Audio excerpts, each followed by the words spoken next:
ये कहानी हमें ले जाती है आज से 20,000 साल पहले के दौर में, जब इंसान छोटे छोटे कबीलों में बंटे थे। कहानी में हमें पुराने जमाने के यूरोपीय लोगों को दिखाया जाता है जो कबीले में रहते हुए एक साथ मिलकर शिकार करते हैं। यहाँ हमें इसी कबीले के सरदार को दिखाया जाता है जिसका नाम था एर्गन। कुछ महीने बाद ठंड का मौसम आने वाला था, इसलिए वो सब सर्दियों का खाना इकट्ठा करने के लिए अपने कबीले वालों के साथ शिकार पर आए हैं और उनके सामने बहुत बड़ी भैंसों का झुंड होता है। सभी लोग रेंगते हुए भैंसों के झुंड के पास पहुंचते हैं। एर्गन जो कबीले का सरदार होता है वो सही मौका देखते ही अटैक करने का इशारा कर देता है। ये सब के सब उन पर हमला कर देते हैं। शिकारियों से बचने के लिए भैंसें उल्टी तरफ भागना शुरू कर देती हैं, जिनमें से एक एक करके कई सारी भैंसें खाई में गिर जाती हैं। लेकिन उनमें से एक भैंसा बच गया था और वो जंगली भैंसा गुस्से में एर्गन के बेटे नोयान की तरफ भागता है। नोयान पहली बार शिकार पर आया था और उसे शिकार से बचने के तरीके मालूम नहीं थे। एर्गन अपने बेटे को रास्ते से हटने के लिए कहता है, लेकिन वो डर जाता है और नोयान उससे भागना शुरू कर देता है। वो जंगली भैंसा तेजी से नोयान की तरफ बढ़ते हुए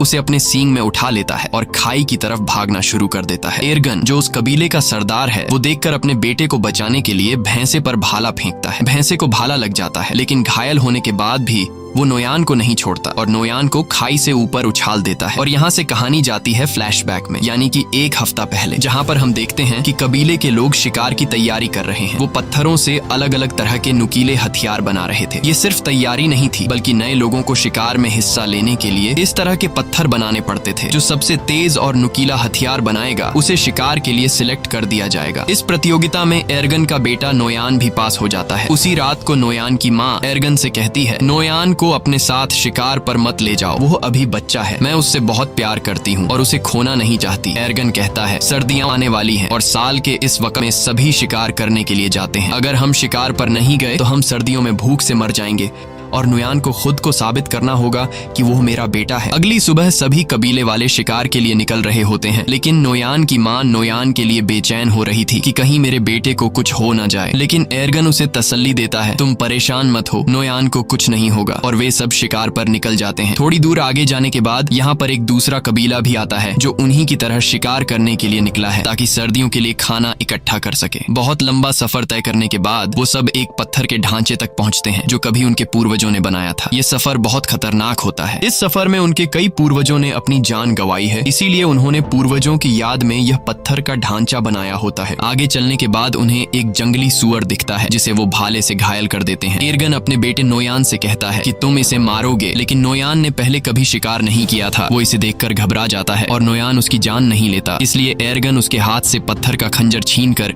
जंगली सूअर को मार देता है। और उसके बाद एर्गन अपने बेटे से कहता है, तुम इतने कायर निकलोगे, ऐसा मैंने कभी नहीं सोचा था। यहाँ सिर्फ ताकतवर जिंदा रह सकते हैं, यही जंगल का कानून है। रात के अंधेरे में जब ये सब अपने शिकार को खा रहे होते हैं, तभी कुछ अजीब सी आवाजें सुनाई देने लगती हैं, जिससे एर्गन सभी को होशियार रहने को कहता है। तभी वहाँ अचानक एक शेर आता है और उनमें से एक लड़के को उठाकर ले जाता है। अगली सुबह वो उस लड़के की याद में एक छोटी सी समाधि बनाते हैं और शिकार की तलाश में आगे का सफर तय करते हैं। लेकिन कई मीलों का सफर तय करने के बाद भी उन्हें कोई शिकार नहीं मिलता। पूरा दिन चलने के बाद रात को ये सब एक गुफा में रहने का फैसला करते हैं, जहाँ एर्गन अपने बेटे नोयान के हाथ में तारों के कुछ टैटू बनाता है और उसे बताता है कि ये तारे तुम्हें रात को आसमान में दिखेंगे और जब तक उनका पीछा करोगे तो वापस अपने घर पहुंच जाओगे। दरअसल ये एक तरह का नक्शा है कि उनका घर किस तरफ है, यानी अगर कोई शिकार के दौरान भटक जाए तो वो इस नक्शे का सहारा लेते हुए अपने घर वापस पहुंच सकता है। सुबह होने के बाद एक बार फिर से ये शिकार की तलाश में निकल पड़ते हैं और तभी उन्हें जंगली भैंसों के पैरों के निशान दिखते हैं,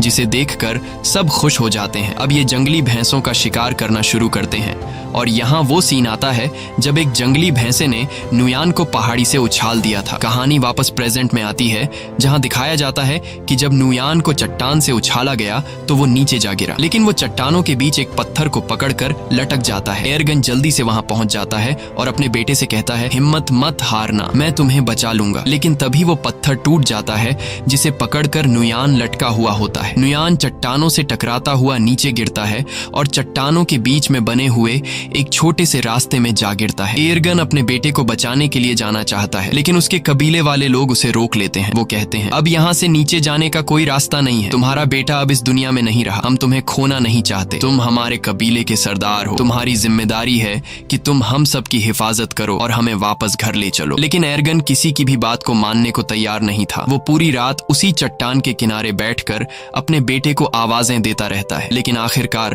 उसे समझ आ जाता है कि अब मेरा बेटा इस दुनिया में नहीं रहा। और अगली सुबह तक जब उसका बेटा नहीं आता तो उसके तमाम साथी नुयान की याद में वहां एक छोटा सा पत्थर का समाधि बना लेते हैं और अपना किया हुआ शिकार लेकर वापस कबीले की तरफ निकल पड़ते हैं। उनके जाने के कुछ देर बाद नुयान के ऊपर एक गिद्ध आकर बैठ जाता है और चोंच मारना शुरू कर देता है, मगर उससे पहले कि वो उसे खाता नुयान की आंख खुल जाती है। वो गिद्ध को नीचे फेंक देता है और उसके बाद वो अपने पिता को आवाज देता है, लेकिन उसे कोई भी जवाब नहीं मिलता। इससे पता चल जाता है कि सभी यहाँ से चले गए और अब उसकी कोई मदद नहीं कर सकता। वो हार नहीं मानता और चट्टान पर चढ़ने की कोशिश करता है, लेकिन वो ज्यादा ऊपर चढ़ नहीं पाता। नीचे बहुत गहरी खाई होती है और शायद किस्मत उसे जीने का एक दूसरा मौका देना चाहती है। कुछ ही देर बाद वहाँ तेज बारिश शुरू हो जाती है और बारिश की वजह से नीचे खाई धीरे धीरे नदी में बदलने लगती है। उसे समझ आ जाती है कि अगर उसे जिंदा रहना है तो उसे नीचे खाई में कूदना होगा। और जब नुयान को अंदाजा होता है कि पानी अब गहरा हो गया है, अगर वो छलांग लगा दे तो उसे कोई चोट नहीं आएगी। इसके बाद वो पानी में कूद जाता है, लेकिन पानी में गिरते ही वो बेहोश हो जाता है। अगले दिन जब उसे होश आता है तो वो खुद को दूसरी जगह में पाता है। ऊंचाई से कूदने पर वो बच तो गया था, लेकिन उसके पैर की हड्डी मुड़ गई थी। फिर वो अपने टूटे हुए पैर को लकड़ियों से बांधता है, जिससे वो चलने के काबिल हो जाता है। और फिर वो उस चट्टान के ऊपर पहुंचता है जहां से वो गिरा था। लेकिन वहां पहुंचकर जब वो देखता है कि उनके लोगों ने उसकी समाधि बना दी, जिससे वो रोने लगता है, वो समझ जाता है कि उसके पिता एर्गन और कबीले वालों ने ये यकीन कर लिया था कि नुयान मर चुका है। तभी अचानक उसे आसपास कुछ अजीब आवाजें सुनाई देती हैं और खतरे से बचने के लिए नुयान पेड़ पर चढ़ जाता है, जहां वो पूरी रात एक सूखे पेड़ के ऊपर गुजारता है। अगली सुबह जब वो पानी पीने जाता है तो वो भेड़ियों की एक झुंड को देखता है और वो भेड़िए तेजी से उसकी तरफ बढ़ रहे थे। तभी कुछ भेड़िए उस पर हमला कर देते हैं। नुयान वापस पेड़ की तरफ भागता है, लेकिन एक भेड़िया उसका पांव पकड़ लेता है। नुयान चाकू से उस भेड़िए पे वार करता है, जिससे वो भेड़िया जख्मी होकर नीचे गिर जाता है और नुयान जल्दी से पेड़ पर चढ़ जाता है। सारी रात भेड़िए नीचे उसका इंतजार करते हैं, लेकिन जब सुबह होती है तो सब भेड़िए जा चुके होते हैं। सिर्फ वही जख्मी भेड़िया वहां पर मौजूद होता है जिसे कल उसने चाकू से मारा था। नुयान सबसे पहले अपने चाकू से अपने लिए एक भाला बनाता है और भेड़िए को मारने जाता है, लेकिन जख्मी भेड़िए को मारते वक्त उसे रहम आ जाता है और वो उसे मारने का इरादा बदल देता है। इसके बाद वो पहले उसके मुंह को पट्टी से बांध लेता है और फिर उसे उठाकर उस गुफा में ले जाता है जहां वो अपने कबीले के साथ एक रात ठहरा था। अगली सुबह उठकर वह जड़ी बूटी ढूंढने निकल पड़ता है और फिर उन जड़ी बूटियों को पीस कर अपने पैर पर लगाता है। इसी बीच जब वह पानी पी रहा होता है तो वह देखता है कि भेड़िया अपने मुंह पर बंधी रस्सी को खोल चुका है। ये देखकर पहले तो वह घबरा जाता है, लेकिन फिर नुयान आराम से उसे पानी देने जाता है। भेड़िया उसे अपने पास आता देखकर डर जाता है, लेकिन नुयान कहता है, मैं तुम्हें कुछ नहीं कहूंगा, मैं तुम्हारी जान बचाना चाहता हूँ। जिसके बाद भेड़िया पानी पी लेता है। अब भेड़िए को भी समझ आ जाता है कि मुझे इससे कोई खतरा नहीं है। नुयान ने जो जड़ी बूटी अपने पैर के लिए तैयार की थी वह अब भेड़िए के जख्म पर लगा देता है और उसी वक्त नुयान वह कीड़े भी उसे देता है जो वह खुद खाता है। अब आहिस्ता आहिस्ता उन दोनों के बीच एक रिश्ता बनने लगता है। शाम होने से पहले नुयान एक खरगोश का शिकार कर लेता है, क्योंकि उसने कई घंटों से कुछ भी नहीं खाया था। रात को बड़ी मुश्किल से वह आग जलाकर उस खरगोश को पका लेता है और उसमें से कुछ हिस्सा भेड़िए को भी दे देता है।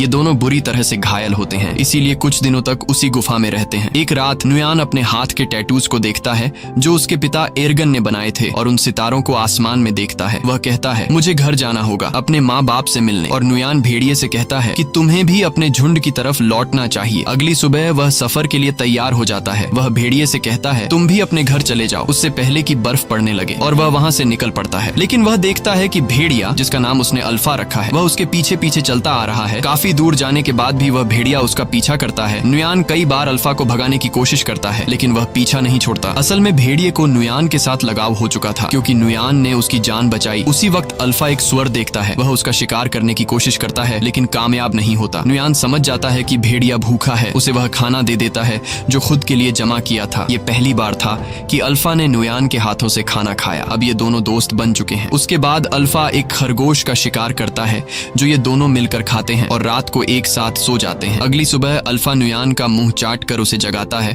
और जैसे ही वह उठता है तो अल्फा से कहता है, तुमसे कितनी बदबू आ रही है, और वह उसे जबरदस्ती दरिया में फेंक देता है। ये दोनों दरिया में नहाते हैं। यहाँ अल्फा खाने के लिए एक मछली भी पकड़ता है। उसके बाद नुयान वापस अपने सफर पर निकल पड़ता है। रात को वो दोनों आग जलाकर बैठे होते हैं। तब अल्फा कुछ महसूस करता है। हम देखते हैं कि वहाँ कुछ और भेड़िए आते हैं। अल्फा उनके पास जाता है।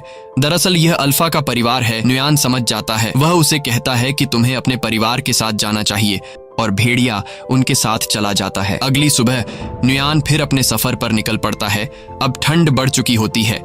चारों तरफ बर्फ बरस रही होती है और नुयान उसी बर्फ में आगे बढ़ता है। तभी दूर से वह देखता है कि कुछ भेड़िए एक मरे हुए शिकार को खा रहे हैं, जिसमें अल्फा भी शामिल होता है। अल्फा को उसके साथी शिकार नहीं खाने देते हैं। नुयान उसे पहचान लेता है और दौड़कर अल्फा के पास जाने लगता है। तभी दौड़ते वक्त अचानक बर्फ टूट जाती है और नुयान उसमें गिर जाता है। दरअसल यह एक जमी हुई झील होती है। अल्फा को जब पता चलता है तो वह उसकी तरफ दौड़कर भागता है। वह उस बर्फ को कूदकर तोड़ने की कोशिश करता है, लेकिन बर्फ की परत काफी मोटी होती है, इसलिए वह इतनी आसानी से नहीं टूट पाती। पानी के अंदर नुयान की सांसें फूलने लगी थीं। फिर वो जैसे तैसे करके अपना चाकू निकालकर बर्फ की परत को तोड़ लेता है और पानी से ऊपर निकल आता है। और अब एक बार फिर से ये दोनों मिल चुके हैं। नुयान ठंड से बचने के लिए जल्दी से आग जला देता है और अपने कपड़े उतार कर शरीर को गर्म करता है। फिर अगली सुबह अल्फा को साथ लिए नुयान अपना सफर जारी रखता है। थोड़ा सा आगे चलकर उसे एक आदमी दिखाई देता है, जिसे देखकर वह बहुत खुश होता है। लेकिन जब करीब जाकर देखता है तो पता चलता है कि यह आदमी ठंड से जमकर मर चुका होता है। ये देखकर उसे बहुत दुख होता है। उसके बाद नुयान उस आदमी के टेंट के अंदर चला जाता है, लेकिन वहाँ उसे कुछ भी जरूरत का नहीं मिलता। जिसके बाद नुयान उस आदमी का तीर कमान ले लेता है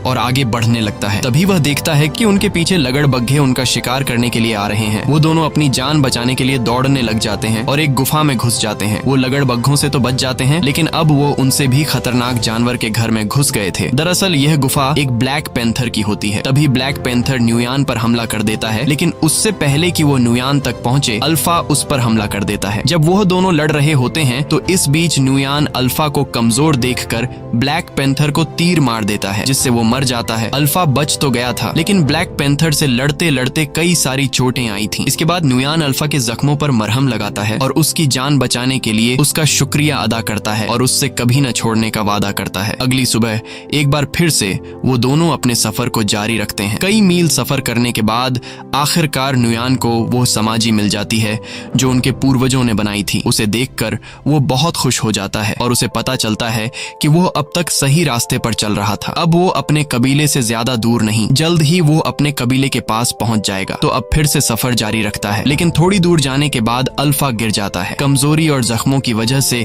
वो अब चलने के काबिल नहीं था। नुयान बिना टाइम जाया किए अल्फा को अपनी गोद में उठाकर कबीले की तरफ बढ़ने लगता है। बर्फीला तूफान बहुत तेज था और कई हफ्तों से नुयान सफर कर रहा था, इसीलिए अब उसे आगे सफर करने में बहुत मुश्किल पड़ रही थी। लेकिन वो हिम्मत नहीं हारता और आहिस्ता आहिस्ता कबीले की तरफ बढ़ता है। एक जगह पहुंचने के बाद उसे दूर से अपना कबीला दिखाई देने लगता है। इस दौरान उसके पिता को भी पता चल जाता है कि दूर से कोई आ रहा है। इतने दिनों बाद अपने घर को देखकर उसकी खुशी का कोई ठिकाना नहीं था। उसके बाद जैसे तैसे करके वो अपने कबीले तक पहुंच जाता है और वहीं पर गिर जाता है। नुयान को देखकर उसके माता पिता दौड़ कर आते हैं। उसे देखकर उन दोनों को यकीन नहीं होता कि ये हमारा बेटा है। वो दोनों मान चुके थे कि हमारा बेटा मर चुका है, लेकिन अब उसे जिंदा देखकर वो बहुत ज्यादा खुश हो जाते हैं। फिर नुयान अपने पिता से कहता है कि अल्फा को बचा लीजिए। यह कहकर नुयान बेहोश हो जाता है। कुछ घंटे बाद जब उसकी आंख खुलती है तो वो अपने घर में होता है। उसके माता पिता और कबीले के लोग चारों तरफ बैठे हुए होते हैं और अल्फा भी उसके पास में ही लेटा हुआ था। लेकिन यहाँ उन्हें पता चलता है कि अल्फा ने कुछ बच्चों को जन्म दिया है। ये देखकर नुयान चौंक जाता है। यानी अल्फा एक भेड़िया थी और प्रेग्नेंट होने के बावजूद अल्फा ने सफर पर नुयान का